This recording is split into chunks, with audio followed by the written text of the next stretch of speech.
Welcome to the Tile Happy Hour. It is Tuesday night, 8 p.m. Eastern Standard Time. I don't know where you are, but that's where I am. I'm on the East Coast in Raleigh, North Carolina, and tonight is Tile Happy Hour night.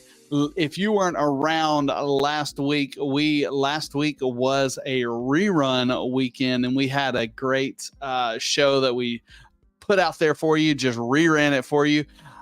But tonight, if you'll notice anything different, I'm all by myself. John Tedesco is off on assignment, and that sounds official, but I really don't know what he's doing. But I know he was busy tonight and could not make it. But I wanted to be here because next week I'm going to be in Panama, and I'm not going to be able to be here. So who knows what's in store for you next week. But you have stumbled onto the Tile Happy Hour, wherever you're watching from. If you see, I've got screens all around me here, and we are broadcasting live on my favorite channel, which is my YouTube channel. That's Tile the World. I've got you live on my Instagram Live, the Tile Nerd Army. Give me a shout out if you're part of the Tile Nerd Army. And I actually have got a dual screen in front of me on my phone for TikTok. And I don't know how it sounds or what it looks like because it's actually not broadcast through our streaming service. It's just on a phone here. So I've got it set up. But I wanted tonight to be, whether you're watching live or whether you're watching on a rerun, a audience participation night. So let's start off with where you're watching from. So I said it before, I am in Raleigh, North Carolina. And so therefore I am broadcasting from Raleigh, North Carolina. And where are you? Where are you watching it from? If you're on TikTok, just drop in the comments. I'd love to say hello to you. And on the other services, whether it's LinkedIn, YouTube, Facebook, X, all those places, let me know where you're watching from. And if you're watching on a rerun, I still want to hear from you. If you're, that's where most of our views come. It comes after the fact, and that's on our YouTube channels. John's is the Tile channel, and mine is the Tile the World, because that's what that's always been my slogan for the longest time, is Tile the World. And just drop in the comments. I want to hear from you. I've been getting a lot of comments lately, and I've been kind of plugging this episode. Shout out to Megan Hendrick for correcting my grammar. I don't feel good about that, but yet it needed to be done. I was not an English major. I'm a construction management major. So therefore we point and say, point and do, typing and getting other stuff. English site stuff is not my strong suit. So thanks, Megan, for pointing out that I put advice and I mixed advice and advise. At least it was an actual word. So thanks for that. So tonight is going to be all about, I kind of requested over the last few weeks, because I knew this was going to happen and we were going to do this, some people to submit some questions. And I've got some really cool examples that have come in, and with some pictures that we're going to talk through together. I'm hoping that everybody's going to participate and be a part of the conversation, and it's not just me, but that's okay. We're here. It's the Tile Happy Hour. Anything and everything you want to talk about tile, that's what we're here for this evening, Tuesday, January the 30th. Last week, the reason we didn't broadcast live last week is I was at the International Surfaces event in Las Vegas. Now, that was the first time I'd ever been to that conference. Conference? No, I don't know that's the right word. Conference. I can't think of. Anyway, the event called the Surfaces event. It was at the Mandalay Bay in Las Vegas, which is a beautiful place, and a lot of vendors there. I saw a lot of colleagues there. I was excited to meet up with some of my tile bar colleagues and get to hang out with them, and then saw some vendors. Shout out to Caladad Tools. Got to spend some time with them, and Blanque, got to walk around with them a little bit, and great event. There was a ton of soft flooring there, which is a lot different than what I'm used to. I'm used to the coverings event, which is mainly tile and stone. But it was fun to be a part of that with Jeremy Solomon, who is on the Tile Bar team and in charge of our soft flooring, and to see the differences in the two, how they're presented. A lot of the same, but still some differences. So it was nice to be in Vegas last week and to be a part of that. But we're going to jump right in to a couple of questions that came across the wire this week. So, and I actually have some things. I'm going to pull them up on the screen here. And those of you that can see that, this is a question I get a lot. And if you're seeing the screen here, what you're seeing is an L cut on a 24 by 48 tile. Now, what's happened over the last several years is tiles have gotten humongous.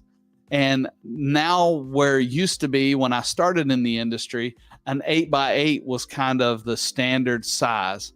And now I would dare say, what do you think? 24 by 24 is the standard size. But as things are growing, you can't use the same techniques that maybe you've been doing. As us construction guys hear all the time is, I've been doing this way for 25 years. Well, that doesn't work, especially when you're going into something that is this large. You can't cut this tile the same way you cut a 12-inch or even an 18 by 18 tile. It is very heavy and very large. And if you see, and I'm pointing at it on my screen, but I have an arrow there. It shows a crack there. So L cuts are always tricky because L cut, you're cutting this piece of tile and you're creating a weak spot at that corner. And that weak spot, any little bit of movement can cause that tile to fracture. Is that a tile issue? No, not necessarily. Can it be? Maybe. But most of the time, it is a support issue. And the question I get a lot of time from my staff and from the clients out there is, how do I cut this big tile? So I'll give you a couple of my rules of thumb. When you have a tile like this, you want to cut it and you want it to be fully supported. So what does that mean? That means you need a really big wet saw, or you cut it by hand with a grinder when it's fully supported on the ground. And I actually had a video on my YouTube channel about how to do this. And I found that it was really helpful to set it on a piece of foam board, which I set it on a piece of the Hydraband board. And then I marked out my lines and I used my 3-inch cutter to cut the L shape. Now, that does a couple of different things. It gets it fully supported on the floor, whether it's concrete or whatever. The foam kind of absorbs absorbs some of the vibrations, and it also fully supports the tiles. So where I have seen people fail is they try to cut this tile on a wet saw with a table that may only be able to support an 18 by 18. And what happens is part of that tile is leaning off or hanging off the edge. And when it hangs off the edge like that, it creates undue stress. And while you're cutting it and the undue stress, there's a weak point and it fractures there.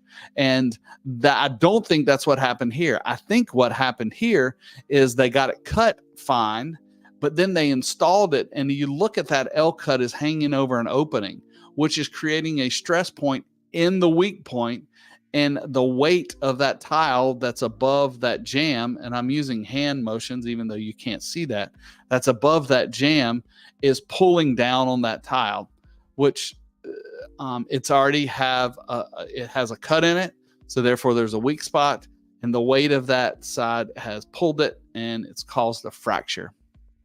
So when you're dealing with a tile that's large, keep these things in mind. Support your tile. Make sure you're cutting with a good blade, and that good blade has been dressed or is new. And I like to use the procedure of doing a kind of a pass where you're not cutting all the way through. There's a lot of pressure when you're trying to cut the full thickness of the tile. I like to do a score and then do a cut through. Those tips will help you save those tiles. And you're thinking that one piece of tile, I mean, that's 8 square feet. And just think, if you're paying $10 a square foot for that tile, that's an $80 loss. So we want to be careful with large format tiles. Some other things that I'll say about this is, let's just talk about the waterproofing here. I'm not sure the situation, because this was the only part of the picture that was given to us, but it doesn't look like it is sufficiently waterproofed. That is a Red Guard. If you're familiar with Customs Red Guard, it is a good product. When installed correctly, it works well. But number one, it has to be fully covered. If that's a shower on the other side of that wall, where the failure is, that is not waterproof. There's a minimum thickness that you need to achieve when you're doing a liquid applied waterproofing. That does not meet it. You can clearly read the Duroc letters through there. And that was the rule of thumb that I would give to some of my teams, is like, listen, if you can read the lettering on the wallboard behind the liquid applied waterproofing, it is not thick enough. So I would say you need a couple of more coats at least on that wall to make it waterproof or acceptable if that is a shower. I'm not 100% sure that it is a shower. What else do we see in this picture? If you look above the window, there's a joint. It looks like the Duroc returns back to that window. I can see that joint is not taped or finished, which means there's a possibility for a crack there. There's obviously going to be a grout joint there. It should be a caulk joint, because anytime you change planes, you should put a soft joint. Since that is not properly prepared, probably going to have a failure there also. Same thing with the bottom. The bottom of the window kind of looks like it may have been prepped, but it looks a little sketch. So Esther, thanks for sending in that pic and asking for some help. We love to help out and see what's going on. We got a question here from Facebook user. Why is latex modified thin set replaced with polymers, and why is it a secret? Why is latex modified thin set replaced with polymers, and why is it a secret? I'm not sure what they mean by that, but let's describe latex modified thin set real quick. A latex modified thin set is the common thin set that we all use, and this thin set is back in the day, before it was thin set, it was just cement and water and sand.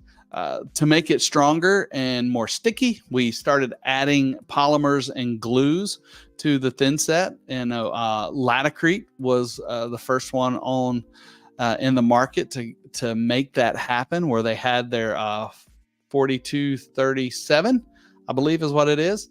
And they added those to that mixture, which made it stronger. Latex modified is polymer. So latex is a polymer. I think, I'm not sure what secrets they're keeping, but all of the setting material manufacturers like to keep secrets on how much latex and what types of latex that is. I'm not sure if that's the answer to that question, but just know different tiles require different thin sets. Just like we're looking at the 24 by 48 tile, that tile requires a large and heavy tile mortar. And that's the abbreviation is LHT. Years ago, it used to be called a medium bed mortar. What's up, Jose? Good to see you. Haven't talked to you in a while. Large and heavy tile mortar is kind of the go-to nowadays, just because any tile that has an edge over 15 inches is considered a large and heavy tile. So you need to have that designation. Anybody wants to throw the ANSI, I think it's 118.5, but I'm not sure. Don't quote me on that. And I don't have my ANSI book right here, but that is, once you get past a certain level of latex and polymers, that gives you enough strength and to be a old school medium bed mortar, but what we call that now is large and heavy tile mortar. I'll just plug Tile Bar for a minute. All the mortars that we carry at Tile Bar are large and heavy tile, except for our glass tile mortar. The great thing about these mortars, like Trilite, is kind of my go-to. They can be used for a glass tile all the way up to the large and heavy tile. They kind of do dual duty. And yes, I said duty. But thanks for that question, Facebook user. Sometimes when you send me a question, your name doesn't come across. I don't know why. What's up, Teresa? Good to see you. DeRossi, Kevin Barber. Thanks for all those that are on TikTok tonight. And let's go to the next question. Next question that we had come in, it was from Nathan.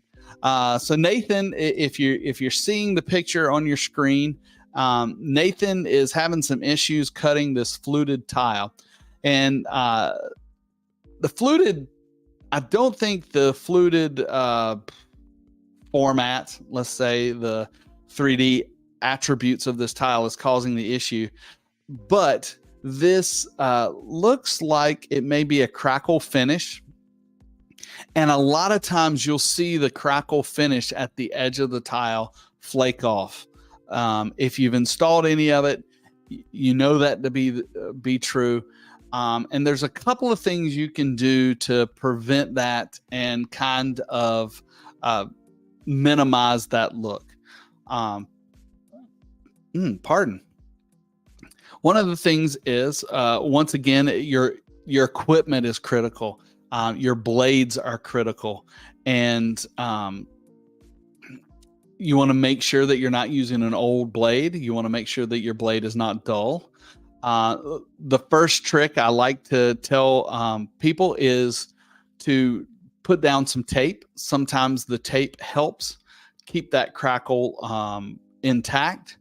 I also like the method of just doing a quick pass where you're not trying to cut all the way through the tile at one time, and you're doing a quick pass to kind of score the top of that tile.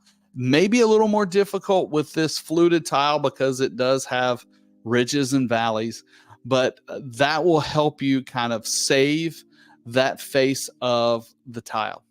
The other thing is,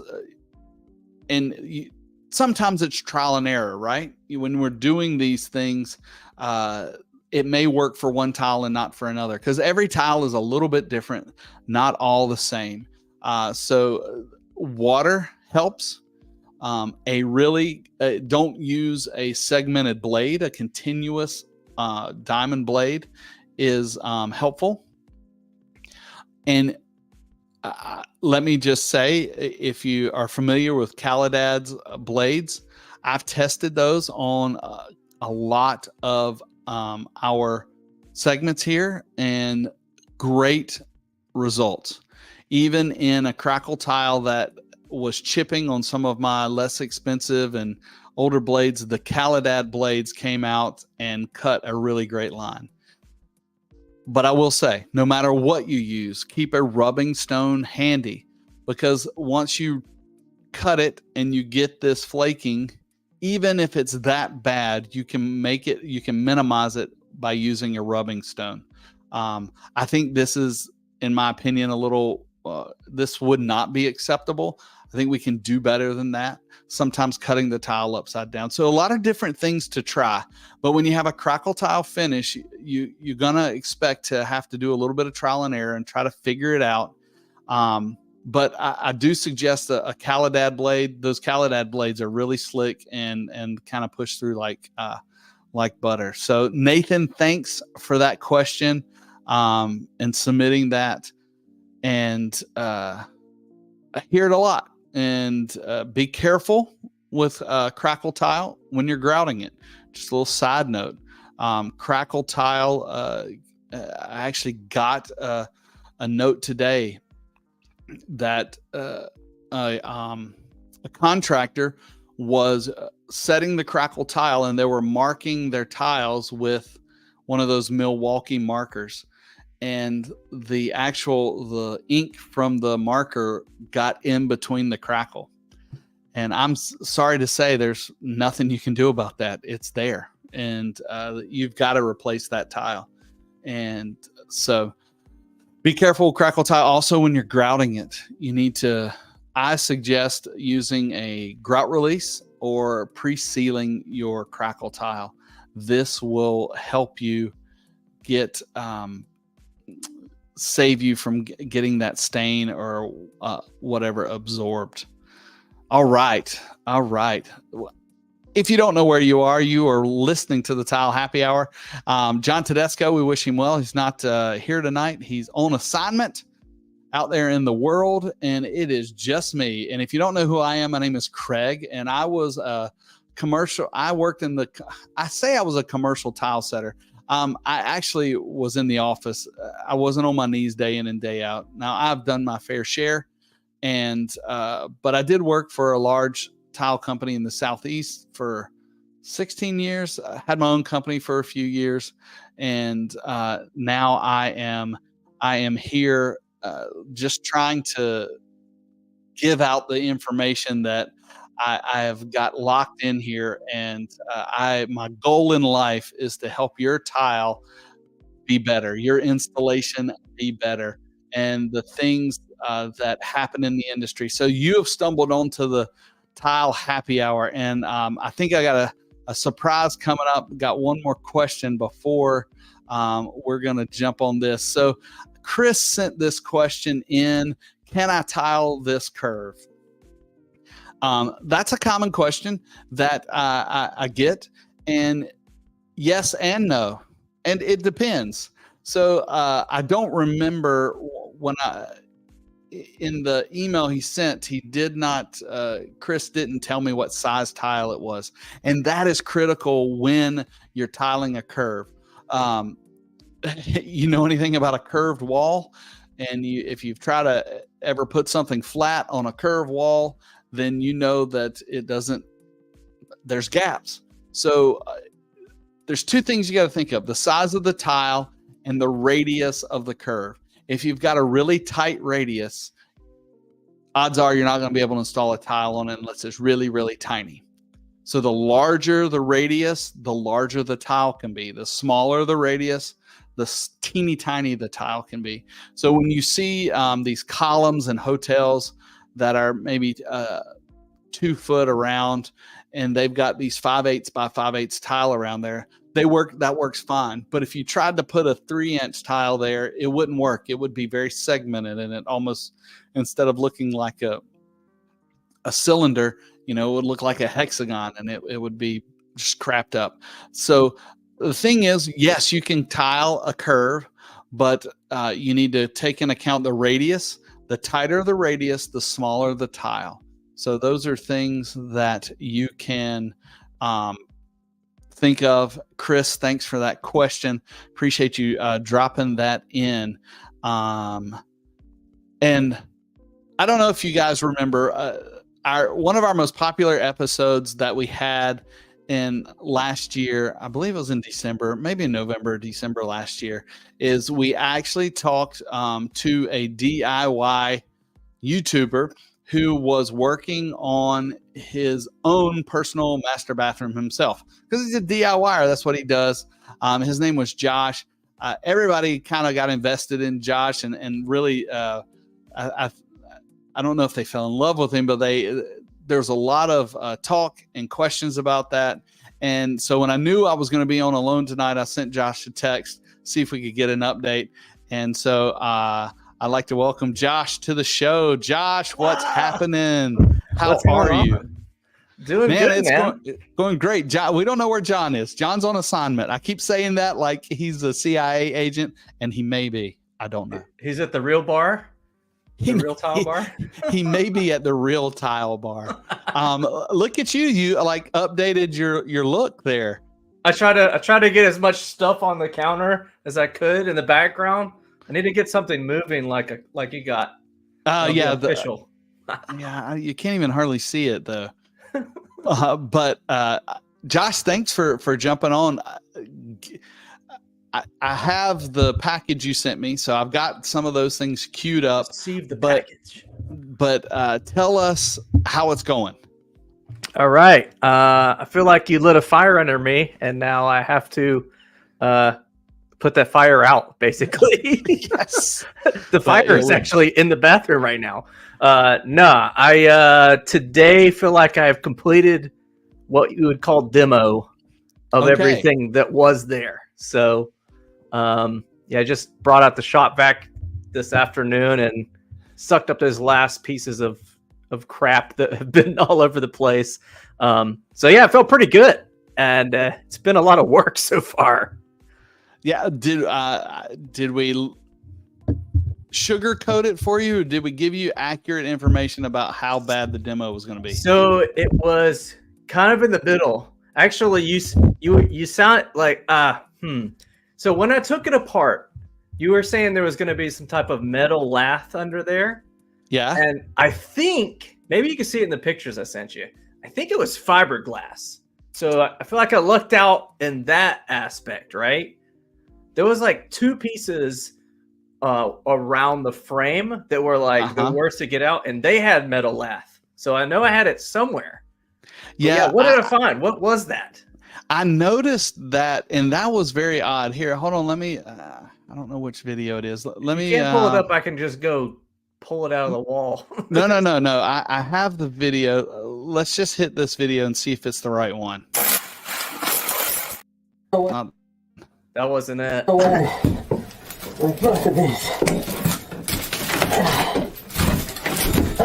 Nice. So this is you kind of get the ceiling down. I think you can unmute your mic, which is crazy. That is what I didn't want to hit me in the head. Yeah. So maybe you'll see it here. So this is pulling out one of the walls. I don't know, Nick. I got my son to film, so that's us talking. Perfect. This is what we see. Oh, Put your son in harm's way. I like it. Yeah, so you see, I wish I was like a freeze frame it or whatever, but yeah. I was looking for a pause button. It looked like, and it looked like cement board. Was it not cement board? So yes, that wall there, I guess, was cement board. Okay. So what was that? And there was thin set on top of that, right? Yeah. So what is normally behind the cement board? So cement board is a proper substrate, but behind the cement board, you're supposed to have a vapor barrier, which is normally plastic. Gotcha. I didn't have that. That was definitely not there. Yeah, that is probably one of the most skipped parts of the installation. I see that a lot, and it didn't look like there was any waterproofing on. Like it would have gone cement board, waterproofing, thin set tile. I didn't see any waterproofing at all, So other than your blue pan. I feel like I saw the what I'll call fiberglass on the back side of that backer board. So is that a normal thing? It's like kind of a mesh tape thing. I don't know. It wasn't lath. So I was happy about that. Yeah.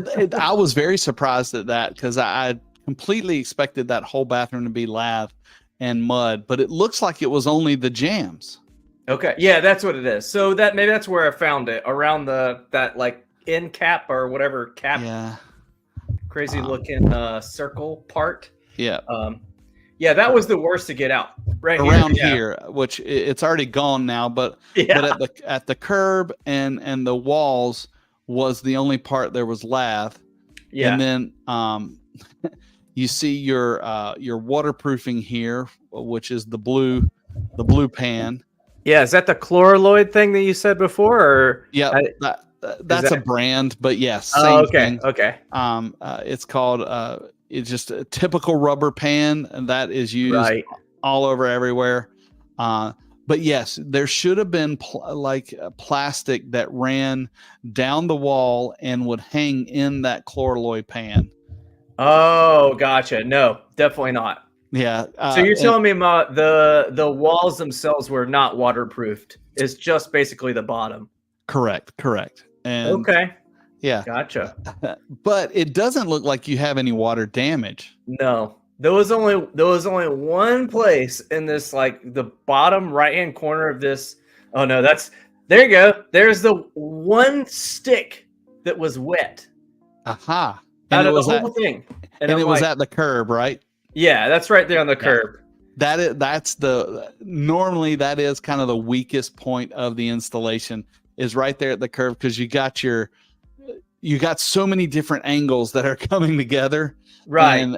And water just will find its way in. There was like 3 layers of that stuff kind of stapled to, like, where they all folded, and then they just like knocked a few of those what looked like riffing nails in there. Yep. And that is right. I mean, that's how you do that. Now there's better ways now, but I'm getting a lot of comments. No red guard. Oh yeah, definitely not. I mean, that's cement. That's the way to do it. Thanks, Pale. He's given us some good comments. Most likely 5/8 was the board 5/8, or was it 1/2 inch? Oh gosh, I would say 5/8. It was thicker than, but most of the time when I was pulling it off, it was like a mixture of tile and board and and which is the easiest way to get rid of it. And but you've done the hard part, it looks like. Yeah, dude, that was it. What were you showing me here? That was there. Remember when we first called, I was like, yeah, can you guess where this rust came from? And you said, yeah, it's the toilet bolts, or the toilet bolts rusting, right? So I got kind of a funny story.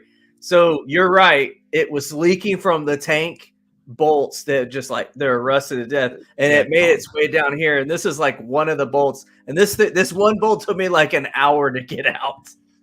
Were you trying to save the toilet, or at least not tear it apart before you?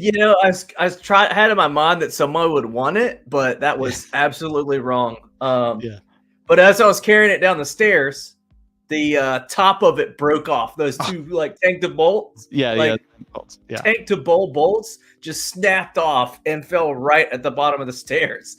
I was like, awesome. Nobody wants it for real now. So Yeah. So I just want let's to show you see. that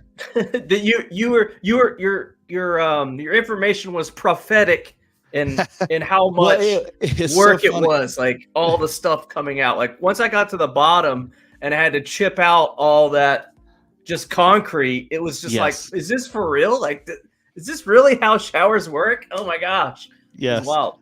Yeah, that the bottom of the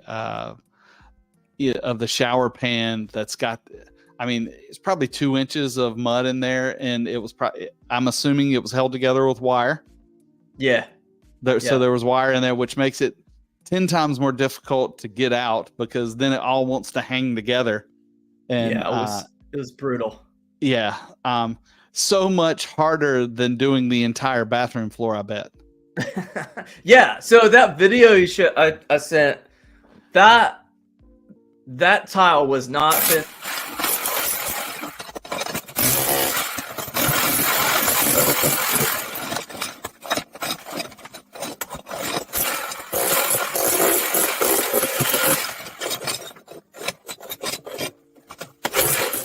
Very good.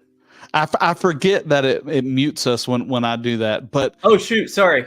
No, the chipping hammer is the best invention ever made. Saved me so much work. But I could have like popped those up with a toothpick or something. They were so like loose, and there was no thin set, and it was like some type of adhesive or something. I don't know. Like from the picture, and I don't have the picture that you texted me. Yeah, there you go. It looks like it's like glue that or something. That one kind of looks like thin set, but you sent me one, and the telltale sign of adhesive is that sometimes it'll turn brownish color.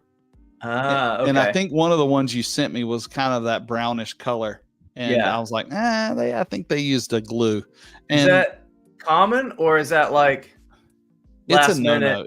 It's a no-no. There's in the residential world, it's done a lot more, but you just got to think, what are glues made out of? Glues are made out of organic material, and what does organic material do? It molds. So they have now today some non-mold or mold-free adhesives, but when your house was built, I've seen a lot of them. And yours didn't look like it had any mold growing, which means it was a pretty dry system altogether, which is good. But if there had been any water in there, it just would have grown all sorts of that'd be gross. Yeah, no, good stuff. It was badly put down because it was already shaking and stuff. And now that same installation carried into right in front of the shower, so that didn't hold any water, or it let water go straight through. So I found, right in front of my shower, the subfloor looks like this, where it's like kind of bowed up. So swollen. Yeah. Yeah. And you sent me a drawing. Let's see. Tell me about this. Is this before or after?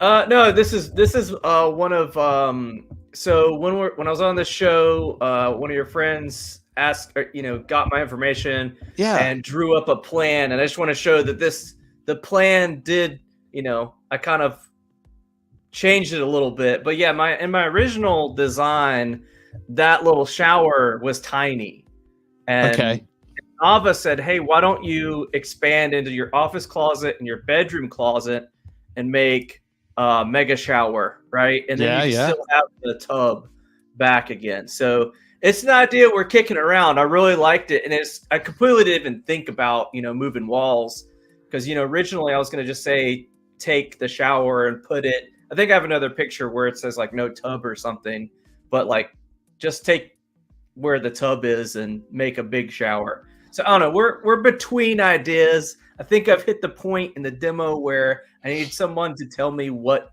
walls can go and what walls can stay. I've done some research, but I think I would like, some opinions on that. So I don't know. The plan is to get some. You're talking about it to see if there are any load bearing walls. Right. Exactly. Yeah. I'm trying to pull up that other drawing. Let's see. Is this the other drawing? This Yeah, is the that was other. just saying shower for tub. So in this one, we made big shower in the corner and move the toilet into like where my shower that I just demoed is. So Okay, gotcha. it's two different things. I mean, I know John, when we were talking before, John was like, "Do you want to keep a tub?" And I was like, and he was like, "Yeah, If just I kill come that stay tub." at your house, I need a tub because I like a tub bath. Yeah, exactly. You said you took like a tub nap or something, right? I take it. It's weird. I don't know. My wife calls it. She says I like my soap soup, which is kind of gross, but I do enjoy Great a tub soup. bath. I'll tell you what. I was in Vegas last week, and I actually had a tub that had a window over the strip. Oh, And wow. yeah, I took a tub bath Did you? in a hotel tub. I know it's gross. Probably sorry. Too much. Was it one of information. those like see-through mirror windows, or was it like one of those ones where it's the big, block, It probably was see-through. I'm guessing. I don't know. It had blinds on it. I didn't care. I was So like, it was truly the Vegas Strip, is what you're saying. yeah. It was to the Vegas Strip, and I was the lead act on the 51st floor of the Cosmopolitan. Oh gosh. But Oh gosh. well, yeah, that was a really cool thing that Nava jumped in, and she is a friend of John's and a designer. So thanks, Nava, for jumping in on that. And so let's pull that back up. So this is just looking at it. All the walls are where they are now currently. Yeah, actually, it's drawn badly, but yes. This is like if I changed nothing. That toilet room would actually be a little bit smaller. Gotcha. I think I actually, had the same like concept or whatever. But yeah, that's if I move no walls, I guess. Gotcha. So, and what walls would you want to move? that office closet, it's like, I'd have to crunch it, like knock down the back of it. So Gotcha. just make it smaller. I mean, it'd still work. It wouldn't be any less of a closet. It would just be smaller. So. Okay. But yeah, she put together a pretty cool design for me on it. I should have sent like her drawing this like actually in AutoCAD, but I just kind of threw this one together today. No, that's fine. In That's Visio. That's cool. But yeah, it just goes to show you that like I didn't even think about doing that. So it was a great idea. But yeah, now now I'm in the planning phase. So picking out tile and trying to figure stuff out. So yeah, I don't know how long you want me to be on here, man. No, like, I can ask you 100 questions right now. Ask me questions. That's fine. Let's see. I didn't. So we talked about that picture. We talked about that picture. We talked about that and that. Oh yeah, I was gonna say I was muted during the thing. So the reason I did the top first was because I watched enough videos to see that shower, ceiling come down. Yeah. I was like, I am going to make sure that comes down first before I get in there. So that's why you saw me. I mean, I feel like that's probably not what you're supposed to do. You probably just start drilling stuff. But I was like, I want to get that thing down first. Nah, it was. I don't know if there's any right or wrong way to demo a shower, but and was that board that was the shower ceiling? Was it the same Durock material as the walls? I think so.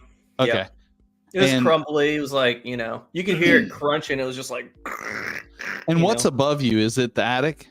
So yeah, the attic. Yeah, that's right above, and there I think above in the attic there's an AC unit. So okay, it's like I can't go any further up. Yeah.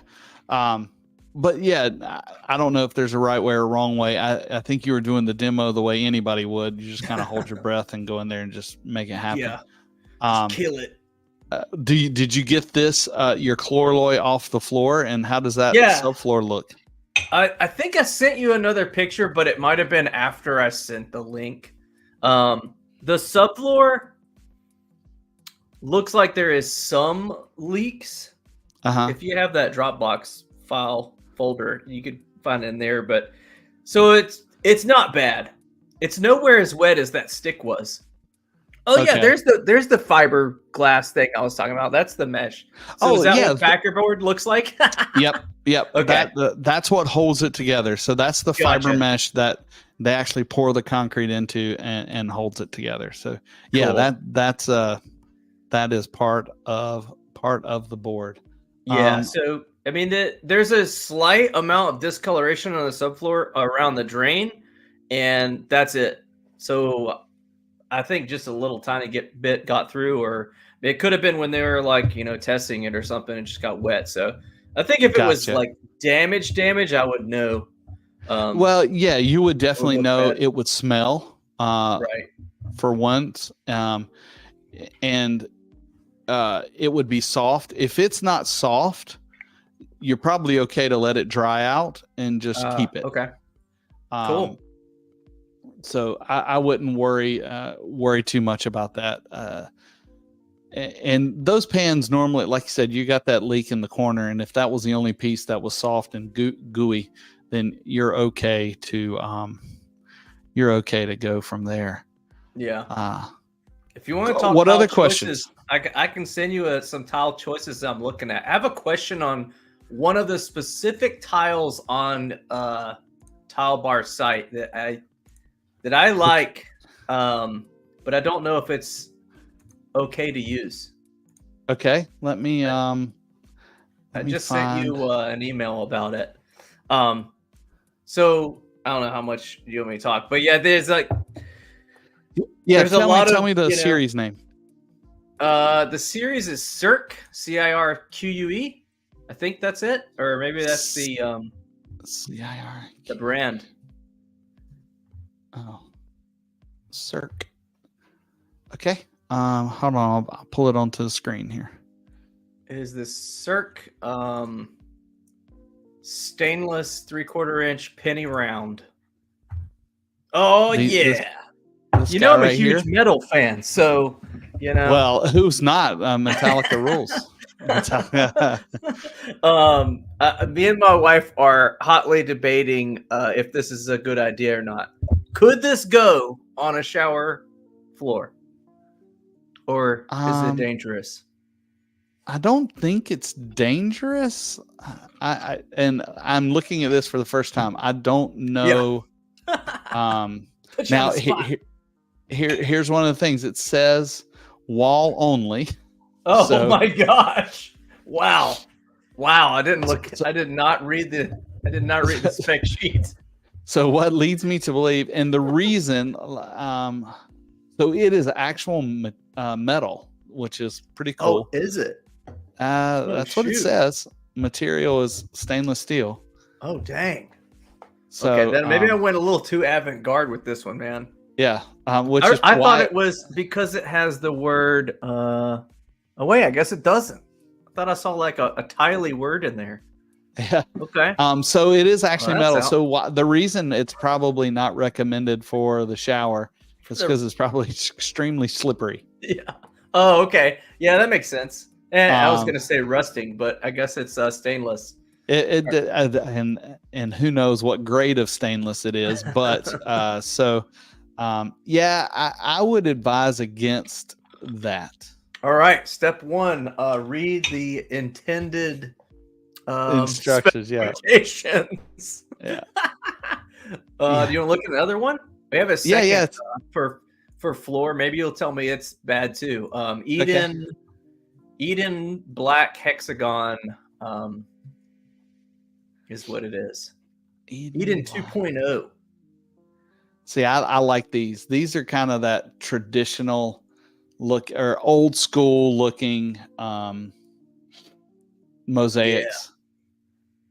Yeah. And I can pretty much guarantee you that those are okay for floor and wall. Wall. Okay. So if it says floor, that could be shower floor. Yeah. And I bet down here, like says tile use. Oh, nice. See that? Yeah, man, the site is great. Hey, thanks. I should just use it. I did use the I really thought this was really cool that the thing up at the top where you can take a picture and put it on your wall that's bonkers. Yeah, like, that the 3D imager thing. Yeah. Like I took a Yeah. picture of my wife sitting on the couch and I put it like on the wall behind her couch. It was like, what is this technology? It's crazy, man. I will All right. say, Tile Bar does a really good job, and the things that we use on the website to try to help you design at home are pretty cool. And I mean, we even have, for anybody out there listening, we have people that'll design it for you, that you just call in and give them the information, and they'll be like, oh yeah, I'll lay that out for you. And Josh, if that's something you want to do, I can put you in contact with one of our in-house designers. You can send them that little scratch of paper, and and they'll do it for you. And there's a couple of good things about that is they won't pick out a tile for you that is not meant to go where it's supposed to go. Dang it! I'm gonna have to put that metal one somewhere. Though, like it's got to go somewhere. Hey, do it behind your vanity, maybe on the wall behind the vanity. Okay. Hang the mirrors on it. I think that would look cool. I mean, I'll take it. Metal is metal. So the other thing I thought you were gonna say was because this one's polished, like the slippery factor. Like, how do you figure out how slippery something is, other than just touching it? Yeah, and you're gonna think I'm lying. Hey Don, I'm sorry you had to run. It was good to see you.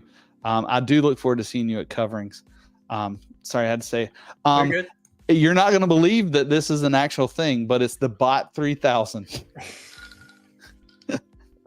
Oh my gosh, what does that mean? That is an actual testing equipment. That is the ASTM test for dynamic coefficient of friction. And that is kind of the rule of thumb that tile nerds use for deciding on slipperiness. Now, there's some caveats to that. It can't be used on a mosaic because the surface area isn't great enough to actually get a good reading. But what we know about slipperiness normally is when there's a barrier between your foot and whatever you're walking on. So just like black ice, or when you hydroplane on the road, there's a small barrier of water and it causes you to slip. Same thing happens with tile. But the good thing about mosaics, they have natural channels for that water to go away. And so mosaics, just by nature and how they're made, are not very slippery. Now, one thing to know about slip resistance is slipperiness is subjective.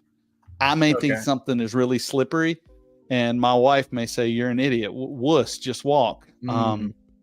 So people have different slippery feetedness. Right. But when you get into commercial installations and stuff like that, there is a number, and that's what's called DCOF, and you measure it by the Bot 3000. And Bot 3000. I'm imagining a gigantic robot that's like they push onto a tile floor, and he does like the cartoon run in place like slippery move. Yeah, it's actually, I think, about the size of a lunchbox, and it looks like a stainless steel lunchbox, but it looks like it's from the 50s. It's like, we figured out how to do fusion, and this is the machine. It's the Bot 3000. The Bot 3000. I just wonder if they had a 1000 and a 2000. I don't know, but no iteration. Yeah, well, yeah, but this would be perfect for a shower floor or the bathroom floor. Okay, I guess that's probably what we're gonna go with it instead of the metal. I like, hey, we'll find somewhere to use the metal, but but yeah, So, what are you thinking about for the walls? So for the shower walls, my favorite one, and I don't know, maybe it's a bad idea, is the Montauk one. Yeah, it's a subway tile. But it looks like it's got kind of like a texture on it. And my plan is just to sit and put my whole body across the tiles and go like this and just feel the texture. It is. I actually have this. Oh wow! Yeah, we have this tile in our guest bath. Okay, and it's a great tile. We have, I think the sky blue, maybe. I don't know, one of the colors. But yeah, it's a great wall tile. Great use. Yeah, I think we're going like the fog one, and then probably the plan in the bathroom is to try to use as little white grout as possible. Is that a good idea? Yep. Just Yep. for not cleaning white grout.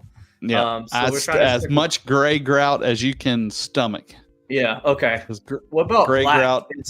Is black grout like problematic? Black grout can be tricky. And if you want to use black grout, I would suggest our I'm gonna pull it up. I would suggest our Spectralock 1. Okay. Of course, it's not piece of coming paper. up. It's all right. We can figure it out. Spectralock. Spectralock is a urethane based grout. Of course, it's not going to come up here. One thing about black grout is sometimes it can have whiteness to it. Now, most of the high end, I don't know why Spectralock's not on the website. I didn't even make a note of that.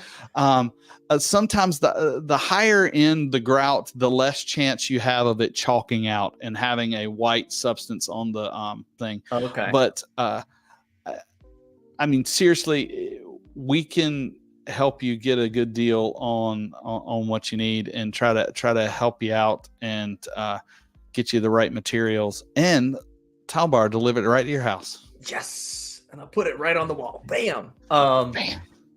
Yeah. So Spectralock. Okay.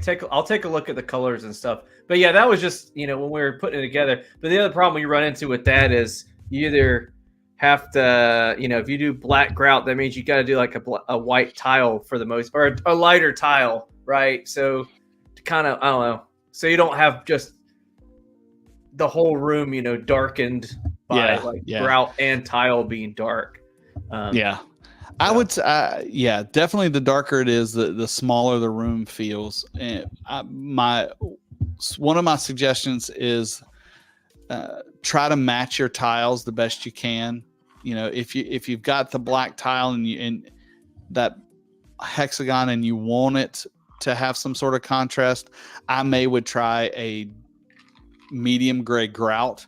That way it'll give you a little bit of contrast without having a solid black floor. Gotcha. And then with the gray walls, hey, if you want it to look uniform, just gray on gray, and then it looks good. But once again, I can't match my clothes, so don't trust me.